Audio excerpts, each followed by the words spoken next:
Hey, this is Randy McStine, And I am Marco Minnemann. and you are listening to Sonic Perspectives. Enjoy.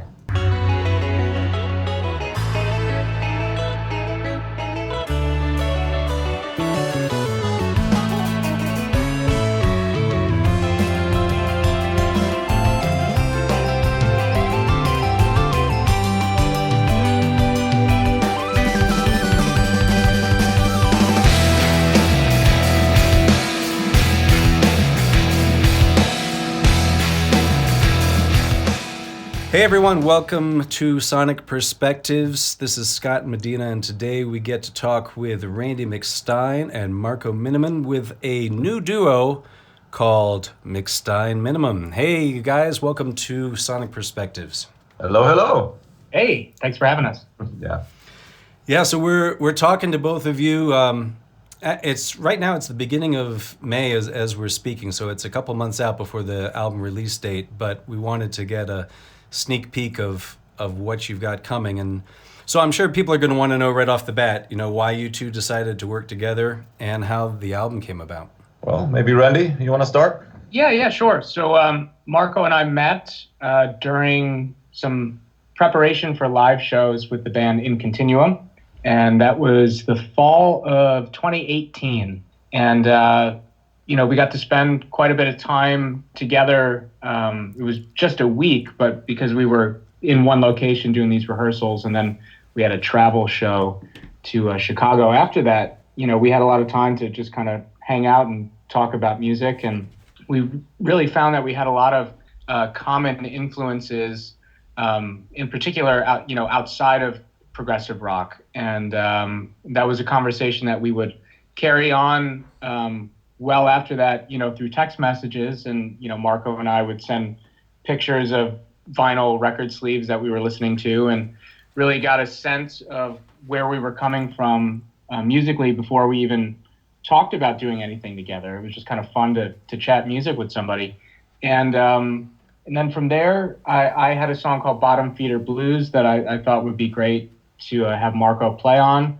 And then he sent me a solo song of his called Blessed from his My Sister album. So that kind of opened up the door to seeing how each other compose music on our own, and just where we're pulling from there. And to me, it seemed like a logical next step to kind of see what it would be like to collaborate on something together. So I also sent him a message about it and said, hey, look, I think we've got a good vibe going, and maybe we can do an EP, start small, and, I'll pick a few songs, you pick a few songs, and we'll see what happens. And that was, really the start of it. I guess about a year after we initially met. So we really kind of broke ground on this project in October of 2019. Yeah, exactly. And it really felt like very organic, the way we started kind of working. I remember when we sent the songs to each other, everything that came back, was completely in our best interest. And also things when we started collaborating, when with my band, with the Aristocrats, we usually kind of, just write complete songs and then bring it to the band, and then the songs are completely produced, and we just have the band members play them. With us, it was a little bit like that. We would send finished songs, but we would also kind of extend them, or kind of put our own topics on top of it. And everything that came back from Randy to my songs, or hopefully also vice versa, felt like really, really, really organic, and just felt like that we had a very good duo thing going there. So there was collaboration on it then. Yeah, absolutely. Yeah. So would you say, okay, this is a song that Randy introduced, and in final form it's maybe 80% Randy and 20% Marco, or something like that? Well, I wouldn't say it really in percentage. Some stuff more, some stuff less. Obviously songs like Program or Katrina. They were already pretty much set. But there are certain things where I put either way some keyboard parts on top, or some additional guitars. Or then there are some true collaborations, the song The Closer, where literally I wrote the chorus and Randy wrote the rest around it. So these things happen too. Nice. So that I can get a sense here, I'm looking at the track listing. Marco, which songs did you come in initially with? And I think the first song that I brought in was Falling from Grace, which actually Randy then really extended with like, some vocal lines, that he came up with. I brought in Katrina, I brought in Tear the Walls Down and Voyager, and the one bit for the closer. I think, right? Am I missing something? Yeah. Oh, that's right on. Yeah. Well, nice. So how about the actual performance on it? Like who's playing what? Since not maybe all of our listeners don't realize that Marco doesn't just sit on a drum kit. He's can really play just about anything too. So I figure anything is possible with the two of you guys in the studio. Yeah, well, it's very, I would say, very democratically sort of split in terms of, I mean, there is a core to this record, which is, of course, Marco on drums. And I would say, the next sort of essential pieces are my voice and the fact that I play bass on the whole record. So there's a cohesion in terms of a consistent rhythm section feel for each song. Obviously, I'm mostly known as a guitar player and singer, and while my guitar playing is all over the record, Marco plays a lot of guitar on this record as well. In particular, on his compositions, like Voyager, he basically plays all the guitars on that song, with the exception of a couple of, key little bits that I added towards the end of the composition. And Tear the Walls Down, kind of a same thing. He's doing all the guitars with the exception of this slide solo that I bring in at the end. So, I mean, like I said earlier, getting a sense of Marco's musicianship through his own music and seeing how diverse, his palette is, I was totally open to, not only for my songs, but for his songs, to just kind of let him, do stuff as well. Because as I'm not going to speak for him, but I know, speaking for myself, I love anytime I get a chance to express myself on another instrument that isn't the main one that I'm known for. So yeah, it's great. It kind of keeps things a little bit fresh, and also takes you on a cool journey, to do that. Also, we had like one moment, I said it in an interview yesterday actually as well. The song The Closer is actually, for the very first time, an opportunity for me to see something performed that I was part of composing by Randy and Harry Waters, right? Harry Waters, yeah, on piano. Exactly. And I was not part of the song playing-wise at all, but I did write the chorus section. And so that was actually very, very cool to watch that, just, for once, kind of to see like, hey, I wonder, what happens, when I'm not involved, So there's like exactly that track where I just literally have a writing credit. I was wondering about that one today as I was listening to it, if you played anything on it, but it's good to know that you had that writing credit in there too. Yeah, it's interesting how that works sometimes. Yeah. So, even though you guys both are so versatile, why didn't you choose to bring in a bassist or other musician to the band? Like, why did you just keep it as a duo? And I was thinking that, especially when listening to a song like Katrina or something where, if you brought in an additional bassist, that would just, maybe take it into even different places. First of all, it's more money if it's only the two of us. Just kidding. Oh, the truth comes out. All of the truth comes out now. No, I guess, that was really the concept, that we just wanted to do, like literally kind of a duo album, because, since we already, talked about it, we're both multi-instrumentalists, and also on our solo albums, we play most of the instruments ourselves, I guess, right? And so for some reason, it didn't occur to us while we were in the writing process and recording process to bring anyone else really in.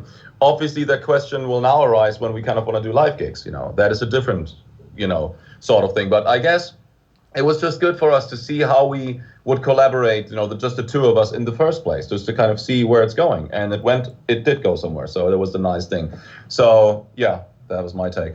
Yeah, I mean, from my perspective, we had talked about, maybe once or twice what it might be like to bring in, fill in the blank person to do something. But I was also committed to the idea of just doing it as a duo. I mean, there's a lot of different territories you can go into with this. I mean, one is the fact that I mentioned a little bit earlier that, frankly, it's just fun. to be able to experiment in a studio environment, and frankly, not even have to think about the live aspect of it, because I tend to view those two things very separately. And given that we already were establishing this chemistry together, I didn't really see a need to add any more cooks to the kitchen, really. Yeah. And I think, like Marco said, just having it, as the two of us, the thing is, whatever happens next for us, whether it's live or, in another studio situation, the fact that we've established what the two of us can do on our own, I think, means that it's always easier to expand than it is to subtract. If we had come out of the gate with some 5-6 piece, all-star band or something, well, now we're setting ourselves up for kind of unrealistic expectations, with people's schedules or all that kind of stuff. That's a whole other thing. But, these things kind of all run through my mind when making these kind of decisions. Yeah, well, that certainly makes sense. You don't want to get into the see within position, I guess, right, Marco?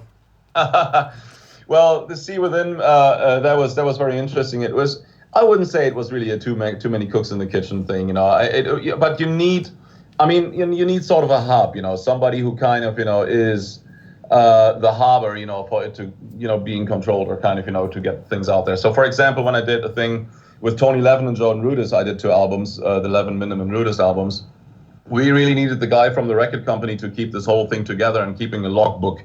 And this is where it kind of starts to get like a little difficult or frustrating. And you have like 2 guys in the band who don't get along, and one likes this on the song, the other one would like to replace it. And then all of a sudden you have like, this clusterfuck of like, people kind of, trying to make an album. You need someone kind of to control it then a little bit like that. And so in a duo, that doesn't really exist. We can just kind of comfortably, bounce the ball forth and back and be happy with the result. Yeah, and I was even thinking just from scheduling, I've talked to Royna a couple times, and he's always like, yeah, I don't know when we could do another album with everyone's schedules.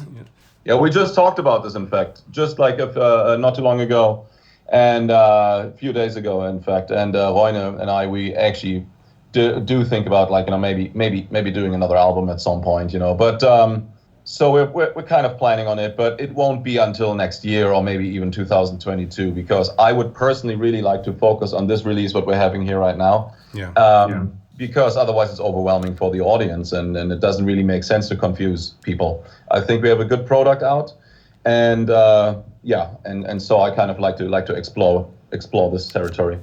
Well, in terms of the cooks in the kitchen thing, some bands or albums have diversity like every other song, but you guys have a new direction every 20 seconds or so of every song. I thought this is more like a commercial album even. Like Falling from Grace, he's just like, strap in your seatbelt because you're going on a ride. So that's a weird track. Yeah, I'm responsible for the quirky, weird ones, and Randy is the one who wrote the hits. I'm getting that. Yeah. Well, I like the old school approach of having the short songs and a total running time of only 35 minutes. That was completely a conscious decision. That was completely. I guess I'll let Randy take that. Actually, yeah. Oh yeah, either or. That is something that we talked about, and the idea that we started with this thing of saying like, well, let's try an EP, and so to us that meant we'll do 6 songs, and basically 3 apiece, and then as we got going, we figured, well, let's just expand it to 10. We're both pretty active writers, and had a really good flow sending ideas back and forth, so we brought it to 10, and I think we probably had a conversation or two about whether or not the album should be longer, but then, what we ultimately decided, we were talking about things like the early Van Halen records and stuff, about how they're all very, they all sit in this like 31 to 35 minute window. And, right.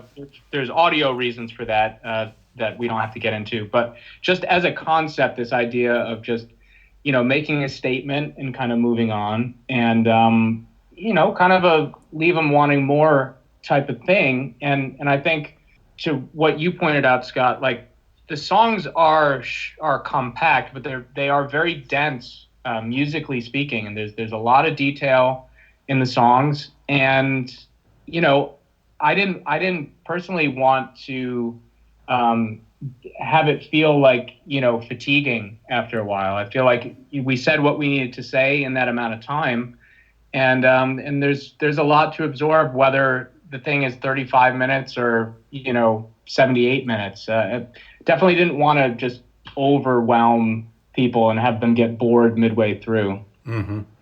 Yeah, I guess it's a cool thing to have a precise record, out there, and we felt it was just the right amount of songs, and it feels compact, yes, yet kind of entertaining, and also the energy is kind of pretty much throughout the entire record always up. There's like a lot of information, but also it's when you listen to the songs, a pretty aggressive album. It's actually pretty heavy. It has almost like some punk elements in there, and like some pop rock punk elements, except for the closer, right? So. And I guess it's the right idea, or the right way to kind of release it in a sort of kind of a vinyl single LP format lengthwise. Yeah, it's very remarkable how active, energetic, and heavy that it is. You're right. Aside from the one ballad, the closer, it's and even Fly, which is slower tempo, it's still so sinister. It's kind of hitting you over the head. That's a cool track, yeah. Yeah. So, well, Randy, I just have to take you to task for a moment because one of the things I love the most is a great McStine guitar solo, but you didn't even leave room in this album for many of those. Why do you make that decision when to throw in a guitar solo or not? I guess for me, it always comes down to the composition, and even going back to the first album I did under the name Lo-Fi Resistance. Because when I was growing up, I was totally like an instrumental geek, and I played Jeff Beck tunes and all that kind of stuff, all through my teens, and I still love a lot of that stuff, especially Jeff. He's one of my heroes. But the truth of the matter is, like, when I made that shift to writing songs with lyrics and melodies and that kind of stuff, I found myself really just more at the mercy of the song and feeling like, well, what does the song need? And sometimes, I would find myself trying to put a guitar solo into something and it just didn't do it for me. So I tend to come down more on the side of a very well placed, hopefully memorable solo, even if it's 10 seconds or 15 seconds, something that has melody or a certain feel. And I'm really proud of the solos that are on the record because they're all coming from a different place. They're short and to the point, but there's a lot of nuance and there's a lot of aggression in some of these solos. And frankly, I'm doing some things on this record that I've only hinted at in the past. And I'm also just really into layering of guitars. People like Bill Nelson and Brian May and those types of players that really tuck in, again, a lot of detail into stuff. So, depending on where you're coming from when you're listening to this record, there's so many things that are guitar tracks that will probably go by people thinking that they're keyboards or that just don't really notice what's happening. But Trevor Rabin is another name that came to mind, a huge influence as well. So I'm into using the guitar as a songwriter, as an orchestrator, as an arranger, more so than as an opportunity to just say, like, look what I can do. Right. Yeah. We'll play the track "Your Offenses" at the end, and that's a good example of the kind of guitar soloing that you seem to be aiming for in this album. Yeah, absolutely. Yeah. So in addition to the musical statement you guys are making, is there a lyrical statement that you're looking to make with this collaboration? I think, we were not focusing, on the lyrics to kind of, take it to a certain concept album quality or direction. I guess it was clearly more like musically aimed. Also, when Randy and I talk, just internally about like, the songs and the messages, it's mainly about the music, even though obviously the lyrics have and are hopefully meaningful and will also be understood, that way. But we were not aiming at a certain topic. Yeah, for me, I tend to let the music dictate what I write. It's very rare that I write lyrics first, then followed by the music. An example, though, where that happened was actually the song "The Closer," where I had the words first and then kind of sat down at the piano and tried to, bang something out. But so yeah, I tend to let the music kind of dictate where it goes. And for me, a lot of times lyrically, it tends to be a major outlet for me to voice concerns or various feelings that I can't get out otherwise. And I think because of the nature of the approach musically and the sort of punkiness that Marco mentioned, my lyrics on this record tend to be anywhere from the word sinister, which you mentioned earlier, to, sort of political and a little angsty, but I don't feel like it's openly preachy or anything like that. I think you can read into it what you will. I don't tend to really think too much about it, to be honest. Was there any meaning in the samples you have? I think it's in Tear the Walls Down of the girl on there. Oh yeah, interesting. Well, that's first of all, thank you for listening to that. That was just actually a fun little addition because she was just actually filming. We were actually hanging out somewhere, and I did something with the recording, with the audio from it. Because it was just more like a fun little game. The song has a more deeper meaning. I wanted to actually write an album which is called Katrina, and which is aimed at the iconic figure of. Or the icon actually of the Day of the Dead celebrations, and so that album was meant to be purely about death, which is kind of a really dark topic. But I wrote like especially Katrina and Tear the Walls Down, on that note, and strangely enough, when I brought these songs in, and then Randy writes songs like Fly, for example, and all of a sudden it was like eerily comfortable to putting the bits together, and they felt almost like if they belong. There was the homogenic for some reason. Right on. Yeah. And does that tie into the album cover too, with the underground subway tunnel? No, that was actually, well, I work on and off with this guy Tom Colby. He's a great artist. He has always like a good eye and understanding for vibes and things, and so he did some of my album covers, and that completely was Tom's work, and we just looked into what we really kind of liked, what kind of topics, and then kind of pointed him into the direction that we kind of felt would suit the album. Mm-hmm. And then how do you decide when there's only two of you? Are you flipping a coin to see whose name goes first? Oh, you mean with the band name? With the band name, yeah, the M&M. Oh, well, It's worth pointing out that we basically did this whole album communication through text message. We did not once pick up the phone and have the kind of chat that we're having now, which I really get a kick out of that. So one of those conversations was about, okay, I knew personally that I thought it would be smart for us to just put our names on it. There's so many projects and so many side projects, and everything has a name, and you kind of get lost in the shuffle. And I just thought, let's keep it simple, like an old school duo. We'll just use our last names, and then there will be no question who is who's in the band. And so Marco was the one who said, when we were talking about what the order should be, well, just say it out loud and see what kind of rolls off the tongue better. And I guess through that little exercise, which takes all of 10 seconds, we decided that that would be the order to put it in. Fair enough.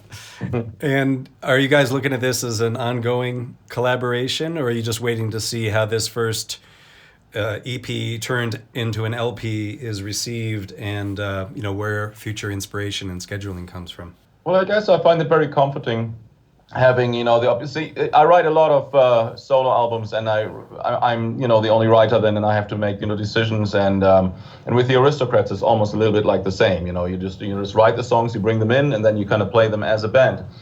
Right now, actually, this feels like a true collaboration, and it feels good to have like a partner in crime, so to speak, to kind of send ideas out and just waiting for Christmas, so that something comes back, all of a sudden Randy does these amazing things, to the songs and ideas that I wouldn't have come up with, and hopefully vice versa too, So these are the things I really look forward to, and I like right now swimming, in this ocean, and the water feels nice. So yeah. Yeah, I feel the same. The comment about Christmas is so true. It's funny because for all of the gripes that a lot of people might have about this sort of age of remote collaboration, and of course now we're in extreme circumstances where it's really the only way to work, which is kind of an interesting twist on the whole thing. But I've made records with people in the same room, and that's great. And Marco has obviously done that a ton as well. But there's a different sort of emotional thing that happens when you send a song to somebody, and then whenever they get back to you with something, that moment of that email coming in and sort of downloading it and then putting your headphones on for the first time or something.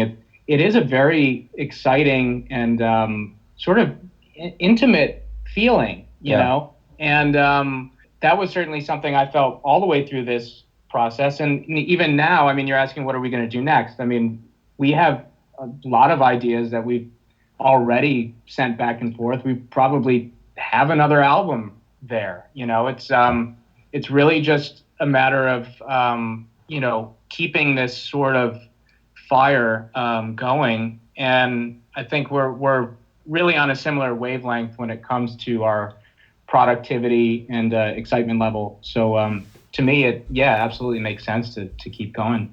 In this time right now where we're all stay at home mode, are you two working remotely on other projects, or do you actually have spaciousness that it would make sense to just jump into the next album pretty soon? The weird thing here about the stay at home order is, well, I'm in Lake Elsinore here by the lake, and it's a small town, and it's kind of weird. It's as weird as it sounds, I'm not feeling a big change. Strangely enough, people are still here on the lake surfing, doing their thing, and people are out and going into, on the mountain range and whatever, and doing the outdoors activities. And when I'm not on tour, I write anyways. I sit at home and record and write songs and do my thing. The only thing that changed is that some of the Starbucks are closed. So for me, it really didn't change much, and I am writing, new songs, for my own albums, for the Aristocrats, but mainly,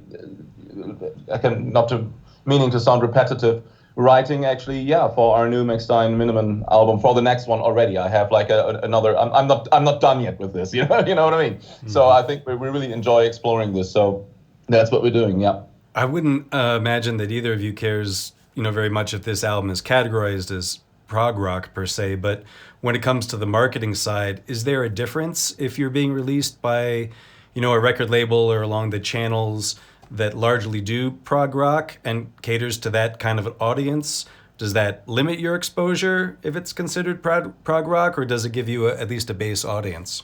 Oh, Marco, do you want to field this one? Oh, I don't know, just really quick, I guess the two of us have actually a following in the prog rock world, and so far from I think people expect a certain thing from us, which we actually deliver even with that albums. With that album, so songs are short and precise, but I guess they have the ingredients that people in the so-called prog world, I mean, what is it anyways, right? How do you define prog is always the question, but so far, the people who heard the album, and we send it out to prog magazines as well, were pretty delighted, it seems.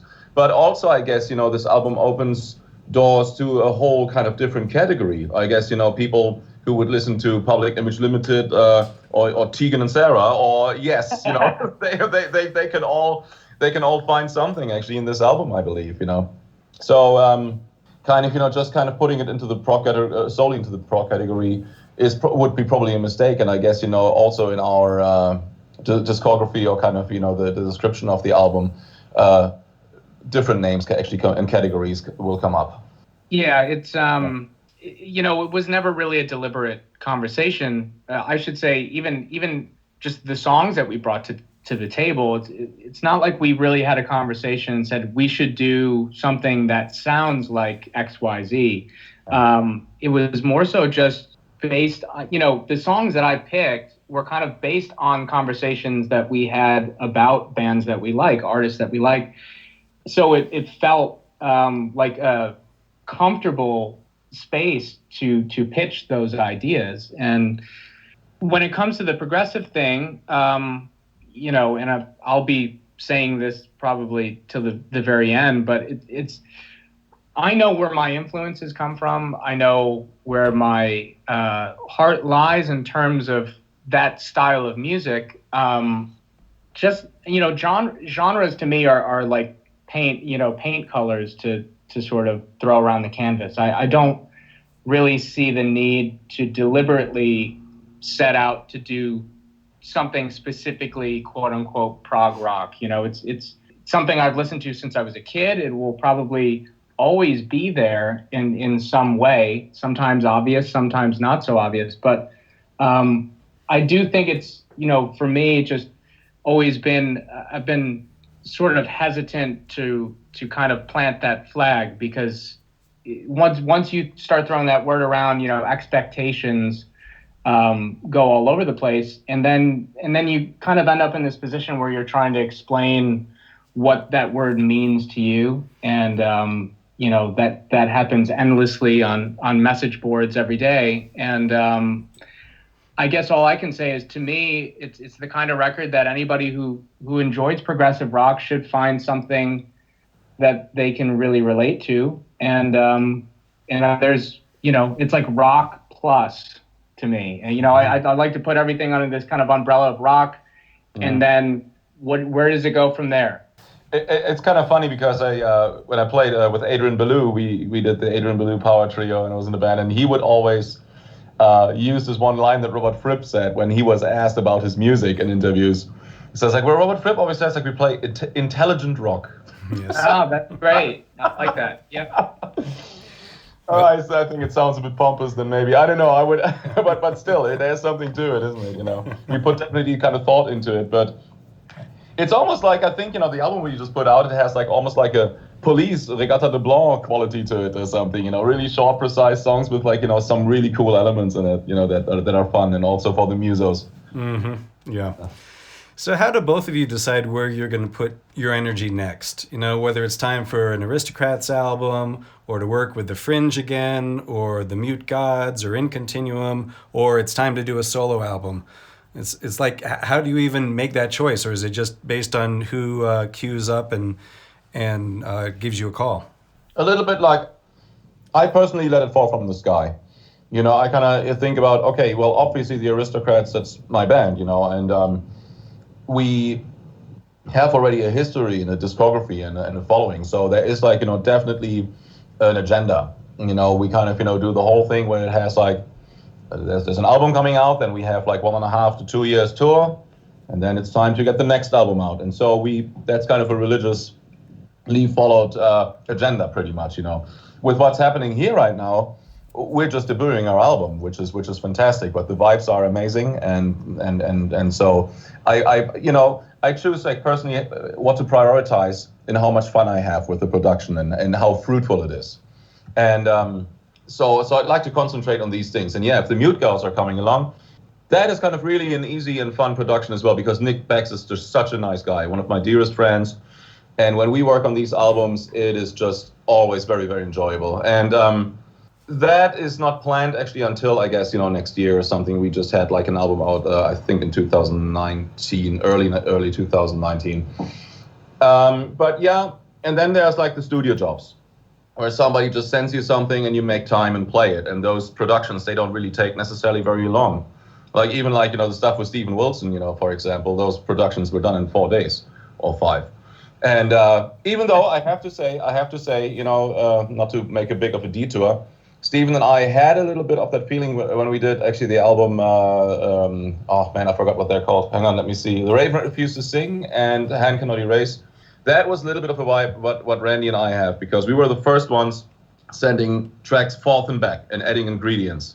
And there was like pretty much a vibe like that as well. It felt actually very joyful and very, very cool to put these songs together, So that was kind of a little bit of a similar approach or similar feeling to it, Anyway, so it was a little bit of a detour, but long story short, I personally like to concentrate on the things that are fun to me and that are then automatically become worth exploring. And so to take that example that you gave, like, so when you, it sounds like you guys have made the Aristocrats enough of the priority that, was it that when you started going out with Steven and doing those couple albums together, you told him, well, this is great, and Guthrie and I will do it as long as we can, but the Aristocrats is our priority. So at some point we're gonna, bail and head back to make those albums and tour with that trio. Unfortunately, a little bit like that. I have to say unfortunately, because there was so much traffic going on by that time, because the Steven recordings were great, actually, and I brought Guthrie into the album recordings for The Raven and Hand Cannot Erase. And the tours were always fun. And I have to say, I really regret that we couldn't make time to kind of get it all under one umbrella. And that was kind of a little bit saddening, and this is where it kind of sort of broke apart, because Steven decided to tour exactly in the windows where the Aristocrats tour would happen, or they would overlap. And it seemed, agenda-wise, that we could not really make time to make these things work around each other. There was like just too much money and involved, and too many kind of scheduling conflicts. And then unfortunately, you will have to make a decision. And well, the Aristocrats, that's our band, and we build a following, we build a legacy. So that decision was made pretty easy. But it's a good problem to have, that you have more on the plate to pick from and to choose than having no gigs. You know what I mean? Exactly. Even though sometimes regrettable. Look, I had like many times where I had like great offers that I wanted to take, like Joe Zawinul. I couldn't do it and had to refuse. Ministry, the band, they asked me if I wanted to join them. Jethro Tull, and I couldn't do all these things. And there are many more names, that would probably surprise you. But or Devin Townsend. I was supposed to do the whole Devin Townsend tour now, and that conflicted with the Aristocrat schedule as well. And but we're still in touch, and something might happen. John Petrucci the same way. Certain things of that. So these are all like names that kind of float around, and sometimes when the stars align, then probably Devin and I will kind of go out and do things. But again, it's a comfortable position to have a band on your own that has success. Yeah, I can clearly say that. Yet you can of that, and you've built a following and a legacy, and that's worth more than gold sometimes. Yeah, it was interesting last year on the Cruise to the Edge. You were Steve Hackett's drummer for those gigs, but I guess because of the priorities you're mentioning, you probably chose that you couldn't do the whole touring with him after that. So you just did all that rehearsing for those gigs. It was amazing. Well, it was interesting. Thanks, first of all, but also it was such a comfortable environment, because I was already on that ship, and literally, right? And there were like those three bands, and so it kind of just made sense. I was hanging there anyhow, and the Steve Hackett program was intense. I didn't at first know that. I thought like, oh, yeah, I can play a bunch of Genesis songs. Let's do that. And then all of a sudden, there was like this almost 3 hours worth of music. And I gotta say though, it was magnificent. We had such a good time, and one of my favorite gigs, I played probably. It's just unreal. The songs were so good, and the vibes were so good. We locked really well. And especially like I remember like the third and the fourth show we played, that was like on the Blue Cruise. My God, we were so tight and so locked. It was really, really fun, I gotta say.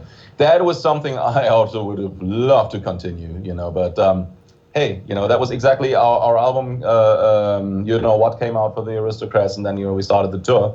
But anyways, that was also planned exactly that way. It was like Steve knew that I was on the boat, and he asked me, "Hey, can you do those gigs?" And I was like, "Absolutely."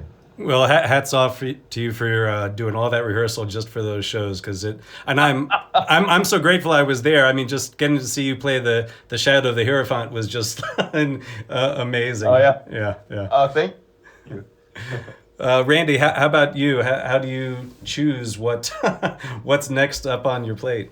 Well, I mean, look, I'm not as in demand as Marco, so I don't have the same problems that Marco has. But maybe that'll change. I don't know. I mean, the truth is, I just want to enjoy all of the different projects that I'm involved in. I don't actually like being busy from the standpoint of feeling like I have to juggle things. I find that my energy is best directed towards the one or two priorities because it's just kind of, it should be common sense that if you burn all this energy in a million different directions, it has a point where you can't really pick that one thing, that if you took all of that energy that burning and just applied it to the one thing that you actually really want to do, then that thing doesn't see the full potential. And I think last year, 2019, that was kind of the moment that I realized this. And it was funny enough, it was Cruise to the Edge. We were on there doing In Continuum. It was all good. And Adrian Belew was on the ship. And, we hung out one night. I had never met him before. And we were at the bar, and he was sitting there, and I sort of, started inching closer. And then before I knew it, we fell into this like 2 or 3 hour conversation, just about music and about the difference between, being a sideman and trying to be an artist, and how to get the two to sort of work together. And it was a really great conversation. I remember leaving that ship feeling reinvigorated, to sort of focus on myself, which is something that I hadn't really done in a long time. And last year was a really, monumental one for me. Put out an album, and of course I went on tour opening for the Pineapple Thief, just going out on stage by myself. And I know you were at one of those shows. And so that was really, the whole year became about like kind of reclaiming interest in myself, which I felt was really important and kind of lacking in my life for a few years as I just tried to take gig after gig. And that's not to say that I didn't enjoy all the gigs that I did, but it made me realize, why I started making music in the first place, because I have something to say. And so that's kind of the way I feel about it. Recently I was asked to play some live dates with Big Big Train, which would have been a lot of fun. In May, I think we were supposed to go out and play some shows, this week or next week or something. Yeah, this coming weekend. Yeah. So, these things come along, and I'm always honored to be asked to do various things. So I wouldn't want to give anybody the impression that I'm not. But hopefully you get what I'm trying to say, which is that just having one or two things that you can really devote your time to, and to try to see those things flourish. I'm more in that headspace now than ever. Yeah, it sounds like it really has been a much more impactful thing for you to come out with something like Idol, the compilation album you released at the end of last year, than maybe you did when you were touring. I think it was playing bass as a Simon and Garfunkel tribute. Is that right? Well, yeah. I mean, look, these things, they're gigs and they're fun, and every gig you should hopefully be able to take something away. That gig in particular, I mean, we're talking about doing a tribute band, right? So it's like the furthest thing away from your own, getting to channel your own voice and creativity. But even within those things, there are lessons to be learned. And my bass playing got a million times better as a result of just having to learn those songs and play them every night. I would say to my friends, I basically got paid for a couple of months straight to get better at an instrument that I don't normally to play. So, there's obviously nothing wrong with that. It's just that when I think about all the things that I'm trying to do, or the things that I seek to do as a musician, being in tribute bands is not like a number one priority of mine. So I've actually gotten to the point where, I'll take gigs off the table, frankly, just to focus more inward on myself. And it's a short-term loss, but often a long-term gain, because things open up. And that's that kind of falling from the sky thing that Marco was talking about. It's amazing sometimes how you say no to something, and then, one door sort of closes and another opens. And I try to keep all my doors open. But make it clear to people that, maybe now's not the time. Right. You've always been ambitiously successful about inviting in highly revered performers to work with you. Even before you had really established yourself amongst your peers like you have now. What was your secret as you were starting off to approaching those artists and getting them to perform on your own material? Sometimes I think about this because I'm also occasionally very surprised at how things sort of locked into place. The first time that really happened was with Nick DiVirgilio, and that was 2009, and kind of a similar situation where I was working on solo material and had really no plan other than I was sort of cobbling together home studio equipment for the first time and trying to learn how to use a mic preamp and all this kind of stuff. And I was playing all the instruments, including drums. And at a certain point, I just kind of hit a wall and said, like, man, it would be great to get, somebody else on these tracks. And I literally just went over to my music collection and started looking at all of the different CD spines. And then when I, landed on, the Kevin Gilbert portion, and then, some of the other stuff that Nick has played on, obviously Spock's Beard, I was like, man, I wonder if I could get a guy like that, to play on these tunes. And I basically I cold called him in email form and just kind of told him what I was doing. And that was another one of these very natural things where, I essentially hired him for his session fee, but he really liked the material. And then we kept doing more and more. And, fast forward a few years later, and we have this band, The Fringe, together. So I don't have a secret. I guess, it's a matter of when I would approach people, I felt like I had something worthwhile, musically speaking, and that it was something that, I envisioned them playing on and that I hoped that they would as well. I tend to think of it as like, casting the right actor for the right movie or something.